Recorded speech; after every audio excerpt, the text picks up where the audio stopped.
Howdy folks, Mark Serbu, gun designer, gun nut. Got something super cool today. Something you've never seen before. Well, most of you have never seen it before. I actually started off a little bummed out. I just got off the soccer field a little bit ago and we lost the first round of the tournament. So I'm really, no, I don't care. I'm just super psyched to be playing soccer at my age. But enough of that. What I've got here is my original piston system for the BFG-50A. I went from, it's been direct impingement. It's been direct impingement for the longest time, but it's kind of a pain having to worry about the alignment, mainly the alignment between the gas tube and the bolt carrier, because it's pretty picky stuff, and it causes drag and just a pain in the ass. So I said, let me just try a piston system.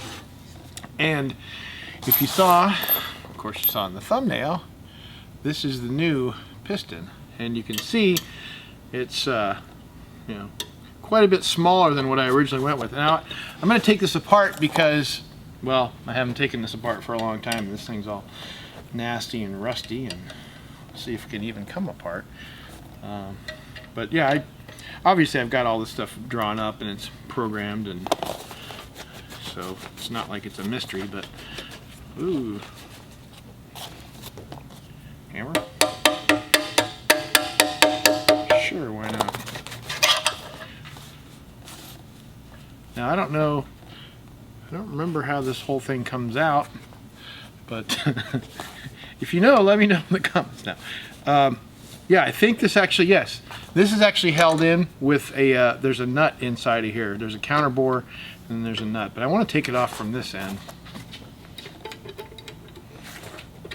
Just because, and I think that's all corroded. Yeah.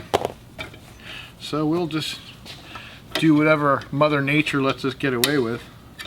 Is Mother Nature involved with guns? Probably not. And I can feel there's a custom nut inside of here. I guess I feel it turning a little bit, but this obviously it's coming out, so that's good.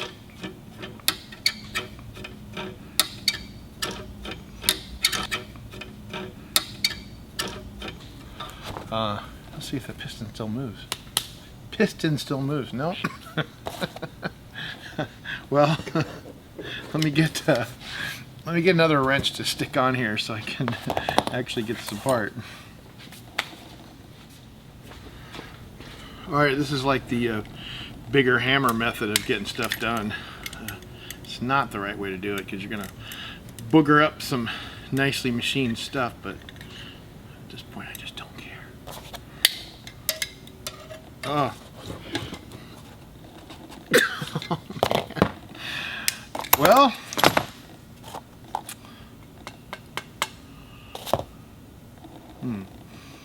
well, guess what, folks? You're not going to look inside of here today. Maybe I'll cut to some CAD images of it. What I should have done is fired it and let it blow it out, because who knows? It's you can see corrosion on here, but this technically it's not corrosive primer in all the rounds that we fire. So it's non-corrosive ammo. But this thing sure is kind of stuck. So anyway, this is the new piston. The original one was, I mean, almost twice as big, and of course with a diameter, it's not just okay. Well, this is twice as big, so it's twice the area. No, it's pi r squared. So it's a lot more area. Maybe I'll show you the math for it, because I know how everybody loves math. But the point is, when we went from this diameter down to this one, we lost a lot of area, and force is pressure times area. So we got a lot less force available from the smaller area that the pressure is acting over. Theoretically the same pressure, but much smaller area. So the bottom line though is I was a little worried about the gas piston diameter. This one's really small because really big piston, but this piston is actually bigger than the original direct impingement piston, which I think I've got one around here. Yes, got lots of them.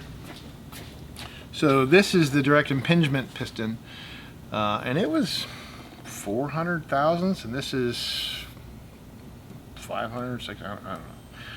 It's bigger. But yeah, so I knew I would need a smaller gas hole for this, and this had a much smaller gas hole. And all the barrels I've got around right now are drilled for the original, and so I had to actually go and make a custom one of these to make a smaller hole in there to restrict it. Let's put this back again. But here's some really cool stuff that you've never seen before. I didn't want to share it when I did this a couple years back, because it's really kind of totally unexpected stuff that nobody knows about. So you're getting really lucky here today, folks. Really, this is some crazy piston stuff that nobody knows.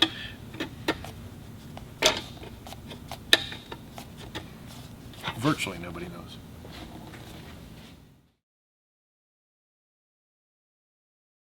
Okay, here we go. High-speed video. Everything looking normal, except watch what happens to the bolt carrier when it closes. It bounces and then it doesn't close all the way.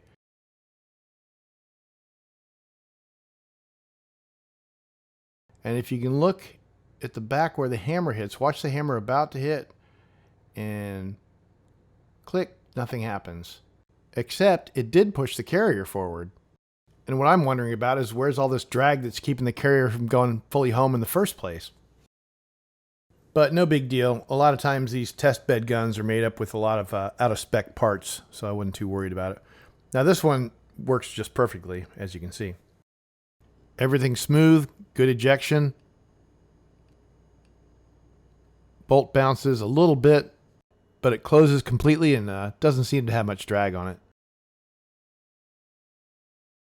And here's what you've been waiting for, folks. Look at that. That is just weird. That piston rod bounce, it just defies physics. I couldn't understand it. There's no spring, there's no return spring here. Keep that in mind when you look at it again. See? How does it return with no return spring? It's just crazy. So what'd you think? That was pretty crazy stuff with that piston, huh? I mean, that movement is just, it makes no sense to me. I mean, other than some weird vacuum, because, you know, no spring and nothing to bounce against. I don't know. Please let me know in the comments if you've got some theories. Yeah, I don't read every comment, but I read a lot of them, and I've got some pretty good stuff out of them from most of you. You know, a couple a-holes here and there just putting crap for the hell of it, but luckily the huge minority does that. Well, thanks as always. Appreciate your time. Please like, subscribe, and man, subscribe. I've looked at my last few videos and I can see like they're losing 3, 5, 7 subscribers, and like every day I lose just a few subscribers. Unless I have a really big video that takes off like crazy and gets a couple thousand subscribers added, I think the algorithm just takes them off my channel little by little. Either that or you just hate the stuff I do, and I suck and I'm gonna go into nothing. But I hope that's not it. Thanks. Catch you next time.